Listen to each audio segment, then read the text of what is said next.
Next speaker Shri Raju बिस्तर जी। धन्यवाद sir आपका। और अभी सदन में कुछ हमारे ओपोजिशन के माननीय सांसदों ने नया श्रम कानून के बारे में कई सारे गलत आंकड़े और तथ्य रखे। मैं प्रयास करूंगा उस आंकड़े को सही करने का, क्योंकि मैं बंगाल से आता हूं। बंगाल के लोगों का आंकड़ों के ऊपर में और याददाश्त बहुत मजबूत होता है। हालांकि मैं टीएमसी के नेताओं की गारंटी नहीं लेता। सबसे पहले आपका बहुत बहुत धन्यवाद। ये industrial relationship code amendment bill 2006 में आपने मुझे अपने विचार रखने का अवसर दिया। और हम सब जानते हैं कि आज़ादी के बहुत लंबे समय तक श्रमिकों के साथ इस देश में शोषण होता रहा और 75 साल में 60 वर्ष से ज्यादा समय तक जो है कांग्रेस ने राज किया। और कांग्रेस के शासन में श्रमिक कभी भी उनकी प्राथमिकता में नहीं थी, ये सच्चाई है। और मोदी जी के नेतृत्व में 2020 के अंदर में जो नया श्रम कानून पारित हुआ, उसके कारण 50 करोड़ से ज्यादा श्रमिकों को आज सम्मान से जीने का अधिकार भारतीय जनता पार्टी की सरकार ने किया।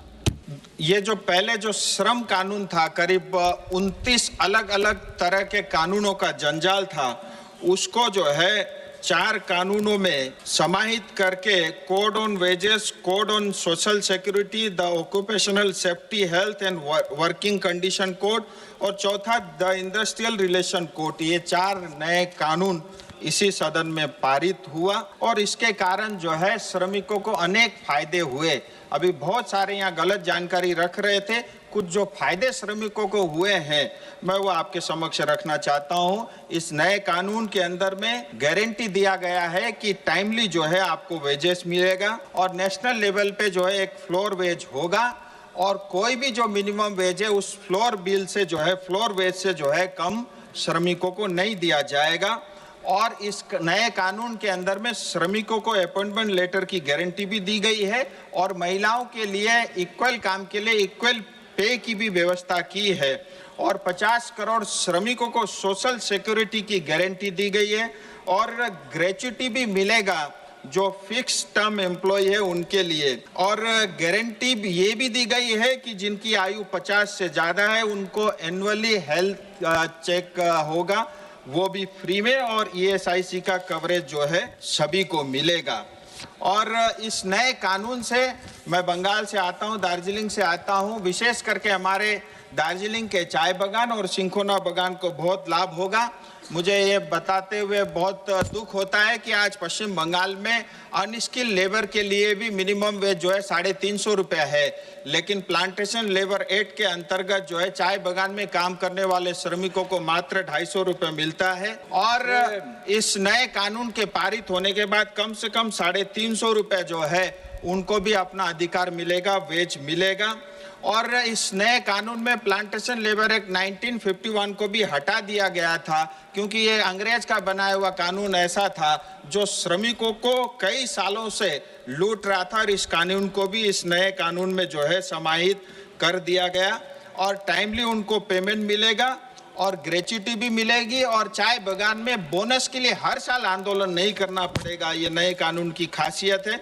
और मैं कुछ चाय बागान के समस्याएं आपके समक्ष रखना चाहता हूं। आज चाय बागान में विशेष करके नॉर्थ बंगाल में 30 से चाय बागान, ज्यादातर बागान जो है 30 से ज्यादा बागान बंद है और वो बंद बागान जो है बगैर किसी कंप्लायंस के बंद हो जाते हैं। शेयर होल्डिंग पैटर्न चेंज नहीं होता, उसके बावजूद जो है कोई भी ओनरशिप जो है चेंज कर लेता है और किसी और मालिक के हाथ में चला जाता है। और ये बंद चाय बागान से लोग जो है पलायन करके दूसरे अलग अलग क्षेत्रों में जा रहे हैं।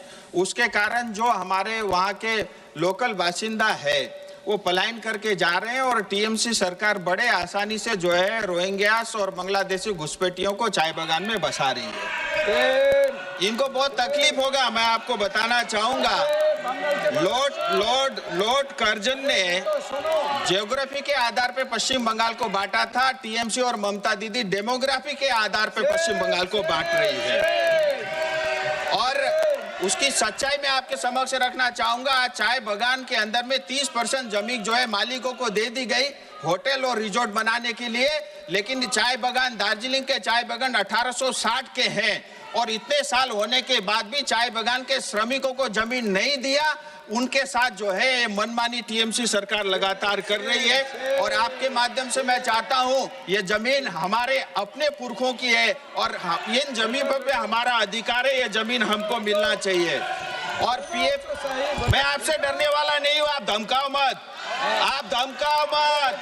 मैं टीएमसी से नहीं डरता, बंगाल की 10 करोड़ जनता भी आपसे नहीं डरती। आपने पश्चिम बंगाल को लूटने का काम किया है। राजू जी, आप चेयर को संबोधित कीजिएगा, आप चेयर से संबोधित कीजिएगा। नहीं सर, धमका रहे हैं ना, इनको लगता होगा कहीं भी इनकी चलते हम डरने वाले नहीं है। हम भी, हमारे अंदर भी गोरखा का खून दौड़ता है।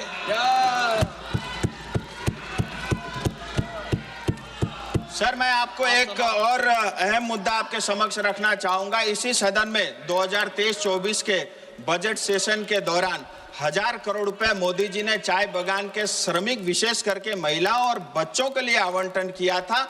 600 करोड़ रुपया उसमें आसाम का था और आसाम ने 600 करोड़ रुपए अपने श्रमिकों को और विशेष करके महिलाओं को दे दिया। पश्चिम बंगाल का 400 करोड़ रुपए पड़ा हुआ है और पश्चिम बंगाल सरकार वो पैसा श्रमिक को नहीं दे रही है, क्योंकि चाय बागान के अंदर में मोदी जी पॉपुलर होंगे। इनको ये डर लगता है, लेकिन इनको ये नहीं पता ऑलरेडी मोदी जी पश्चिम बंगाल में ममता दीदी से ज्यादा पॉपुलर है। मैं आपके माध्यम से भारत सरकार से निवेदन करता हूं, विशेष करके मंत्री जी हमारे बीच बैठे हुए हैं, कि ये 400 करोड़ जो रुपया है, नॉर्थ बंगाल में 5 लाख से ज्यादा चाय बागान के श्रमिक है। हर एक चाय बागान के श्रमिकों को टी बोर्ड के माध्यम से, डीबीटी के माध्यम से डायरेक्ट ये पैसा उनको देने का काम करे। ये भी मैं निवेदन आपसे करना चाहता हूँ।